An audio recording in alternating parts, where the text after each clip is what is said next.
Il était une fois une reine qui, ayant donné le jour à une petite princesse dont la peau était blanche comme la neige, les lèvres rouges comme des cerises et les cheveux noirs comme l'ébène, nomma sa fille Blanche-Neige. Cette reine, qui était fort bonne, mourut peu après la naissance de son enfant, et le roi, son mari, qui l'aimait tendrement, pensa qu'il allait lui aussi mourir de désespoir. Mais il se consola pour l'amour de la petite Blanche-Neige, qui n'avait pas tout à fait 2 ans. Et comme tout roi doit avoir sa reine, il se remaria. Il eut soin de choisir sa seconde femme, très belle, très grande, très majestueuse.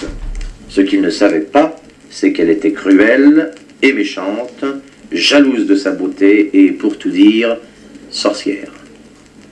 Elle possédait un miroir magique dans lequel elle se regardait tous les soirs et à qui elle demandait « Miroir, mon beau miroir, qui est la plus belle du pays ?»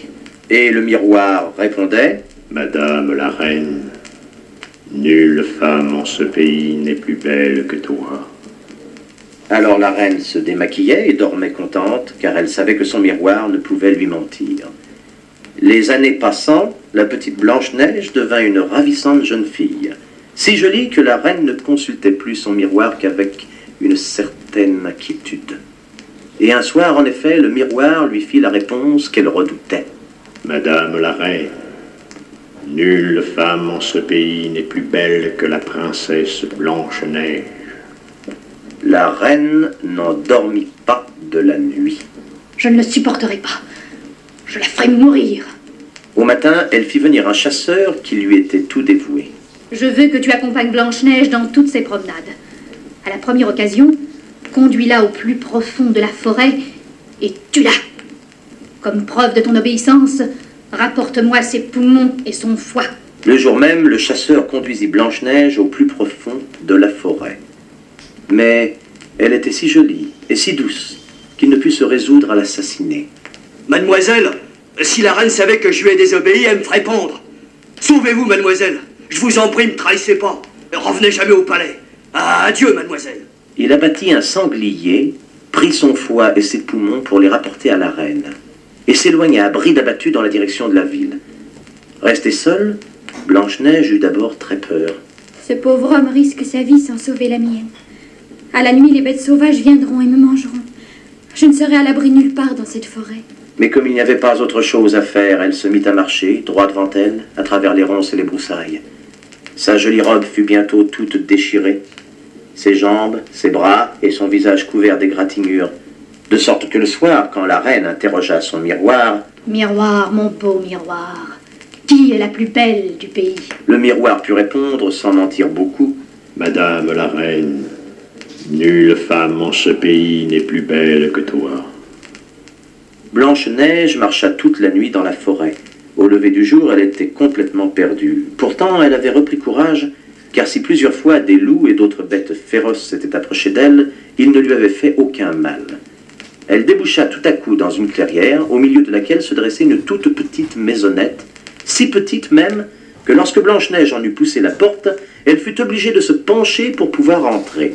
Mais c'est une maison de poupées? Ou de nains? Oh, c'est vrai. On m'avait dit qu'il y avait des nains dans la forêt. Oh! Il y a quelqu'un? Non. Ils doivent être sortis. Oh, je vais les attendre. Ils accepteront peut-être de me garder. Autour d'une table minuscule, il y avait 7 petites chaises. Sur la table, 7 assiettes, 7 couteaux, 7 fourchettes, 7 cuillères, 7 gobelets, tout cela à la mesure du reste. Blanche-Neige, qui avait très faim, s'assit comme elle put, mangea le contenu de toutes les petites assiettes et vida les 7 petits gobelets. Dans une autre pièce, il y avait 7 petits lits. Blanche-Neige se recroquevilla dans l'un d'eux et aussitôt s'endormit profondément. La maisonnette appartenait en effet à 7 petits nains qui travaillaient toute la journée dans la forêt à y creuser une mine de diamants. Le soir venu, ils rentrèrent chez eux, comme tous les soirs, et furent bien surpris de trouver la porte grande ouverte. Quelqu'un est entré ici? Quelqu'un s'est assis sur ma chaise. Quelqu'un a mordu dans mon pain. Quelqu'un s'est servi de ma fourchette. Quelqu'un a mangé mes légumes. Quelqu'un a vidé mon gobelet. Eh, dites donc, venez voir. Quelqu'un dort dans mon lit. Il faut le sortir de là. J'ai sommeil, moi. Doucement, vieux. Doucement. va la réveiller, mais doucement. Mademoiselle. Oh, quelle jolie petite jeune fille. Petite jeune fille, elle est grande 2 fois comme toi. Mademoiselle. Mademoiselle. Elle s'étire, écartez-vous. Bonjour, mademoiselle. Nous sommes les 7 nains. Tous les 7. Bonjour. Je m'appelle Blanche-Neige. Où est-ce que je peux rester avec vous? Ma belle-mère veut me faire mourir. Je me suis perdue dans la forêt. Je ne sais où aller si vous ne me gardez pas. Oh, je vous en prie. Il faut réfléchir, bien sûr. Oui, c'est ça, réfléchissons.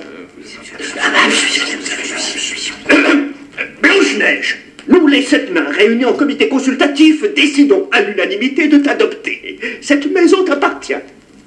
Blanche-Neige s'habitua vite à courber la tête pour passer sous les portes et à ne pas casser les chaises en s'asseyant dessus. Les nains étaient ravis d'avoir quelqu'un pour tenir leur petit ménage et mettre des fleurs dans les pots. Et tout compte fait, Blanche-Neige se trouvait très heureuse. Tous les matins, en l'embrassant avant de partir au travail, les nains lui faisaient la même recommandation. La reine ne doit jamais savoir que tu es vivante. Et chez nous. Ferme bien la porte à double tour. et n'ouvre à personne, sauf à nous. C'est promis, partez tranquille. Je ne veux pas vous faire de peine, mes chers 7 petits nains.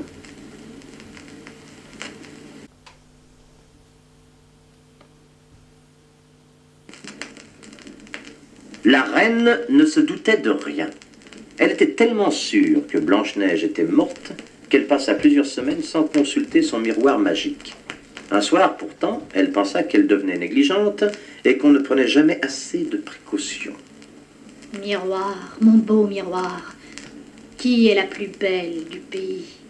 Il faut dire qu'entre-temps, les égratignures du visage de Blanche-Neige avaient complètement guéri et le miroir dut avouer: Madame la reine, nulle femme en ce pays n'est plus belle que la princesse Blanche-Neige. La reine crut s'étouffer de rage. Son miroir ne pouvait pas mentir, donc Blanche-Neige était vivante. Miroir, mon beau miroir, montre-moi Blanche-Neige. Le miroir devint trouble, comme s'il était couvert de buée. Puis il s'éclaircit, et la reine y vit une clairière dans la forêt, avec une toute petite maisonnette, et Blanche-Neige qui cueillait des fleurs tout autour. Mais je la reconnais, c'est la maison des 7 nains. Ah, ma belle, tu crois m'avoir trompée, mais tu sauras ce qu'il en coûte de se mesurer à moi. Dans le miroir, elle vit Blanche-Neige rentrer vivement dans la maison avec son bouquet et fermer la porte à double tour, comme si quelque chose l'avait effrayée. Les nains lui ont dit d'être prudente et de s'enfermer. Mais cela ne servira pas à grand-chose, ma belle. À nous deux. Elle alla dans une chambre secrète de son appartement où même le roi n'avait pas le droit d'entrer. Elle prit un grand chaudron, le pendit sur le feu et y versa du sang de crapaud, de la bave de vipère, de la sueur de crocodile, des larmes de méduse et toutes sortes d'autres affreuses choses, selon une recette qu'elle lisait dans un grand livre de sorcellerie. Quand le poison fut bien bouillant, elle y plongea une grosse pomme à moitié mûre. Tout un côté de la pomme prit aussitôt une belle teinte rouge de fruits mûrs à point, cependant que l'autre côté restait vert. Alors elle se déguisa et se grima de façon à avoir l'apparence d'une vieille marchande des 4 saisons, mit la pomme dans un petit panier et enfourcha son balai de sorcière. Balai, mon beau balai, conduis-moi à la maison des 7 nains. Va, va, mon balai. Le lendemain matin, quand les nains embrassèrent Blanche-Neige avant de repartir au travail, leurs recommandations étaient plus pressantes que jamais. Blanche-Neige, tu es imprudente. C'est très gentil à toi d'aller cueillir des fleurs pour en mettre sur la table. Mais tu nous as promis de ne pas sortir. De ne pas même ouvrir la porte. Mais si tu as trop chaud, tu n'as qu'à ouvrir la fenêtre. Elle est si petite que personne ne pourrait entrer par là. À peine était-il parti dans la forêt que la reine, sous son déguisement de vieille marchande, s'approcha de la maisonnette et frappa doucement à la fenêtre entr'ouverte. Je suis désolée, ma bonne dame, mais nous n'avons besoin de rien. Oh, de toute façon, les nains m'ont défendu de laisser entrer qui que ce soit. Oh, voilà une enfant obéissante au moins. C'est très bien, ma petite, très bien. Les nains seront contents de toi quand je leur raconterai. Vous les connaissez? Bien sûr, je leur apporte toujours les pommes de mon verger dès qu'elles sont mûres. Tiens, regarde celle-ci.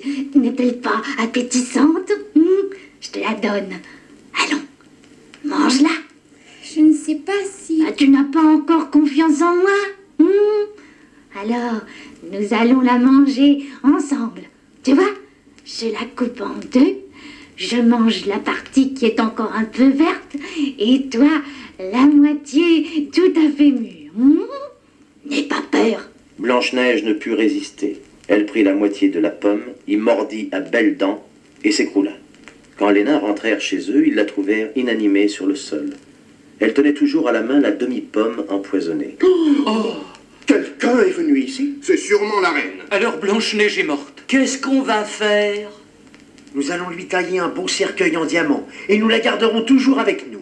On croirait qu'elle dort. Elle se réveillera peut-être un jour. Toute une année passa. Dans son cercueil de diamants, Blanche-Neige avait les lèvres rouges comme des cerises, les cheveux noirs comme de l'ébène et la peau blanche comme de la neige. Les nains se relayaient auprès d'elle et toujours il y en avait au moins un qui montait la garde au pied du cercueil. Un jour du printemps suivant, un jeune prince qui chassait dans la forêt déboucha dans la clairière.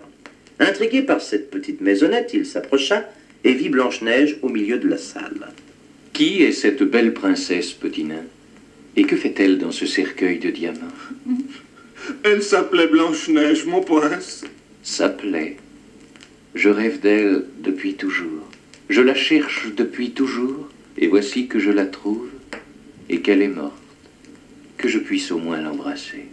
Le prince n'eut pas besoin de beaucoup se pencher pour déposer un baiser sur les lèvres de Blanche-Neige, car il était beaucoup trop grand pour le plafond de la maison des nains. Comme il l'embrassait, le morceau de pomme empoisonnée qu'elle avait avalé et qui lui était resté en travers de la gorge se détacha. Blanche-Neige toussa, cracha le morceau de pomme et ouvrit les yeux. Mon prince, mon beau prince, il y a un an que je rêve de vous. C'est à ce moment que les 6 autres nains rentrèrent chez eux. La porte est ouverte. Quelqu'un est entré chez nous. C'est un prince. Venez voir! Blanche-Neige est vivante! Oui, c'est le prince qui l'a ressuscité. Je me demande bien comment il a fait. Juste en posant un baiser sur ses lèvres. Petit nain, mes chers amis, je suis plus heureux que je ne saurais dire. Mon père, qui est très vieux, désire que je sois roi à sa place. Je veux, moi, que Blanche-Neige soit reine à mes côtés. Il va de soi que vous êtes tous invités à notre mariage. Tous les 7? Tous les 7. Ce soir-là, la méchante reine interrogeait son miroir. Miroir, mon beau miroir, qui est la plus belle du pays? Le miroir ne pouvait pas mentir. Madame la reine, nulle femme en ce pays n'est plus belle que toi, mais la reine Blanche-Neige dans le pays voisin est 1000 fois plus belle encore. La reine crut s'étouffer de rage, et elle s'étouffa en effet, et mourut de colère entre son miroir, son balai et son chaudron. Personne ne pensa un seul instant à la regretter.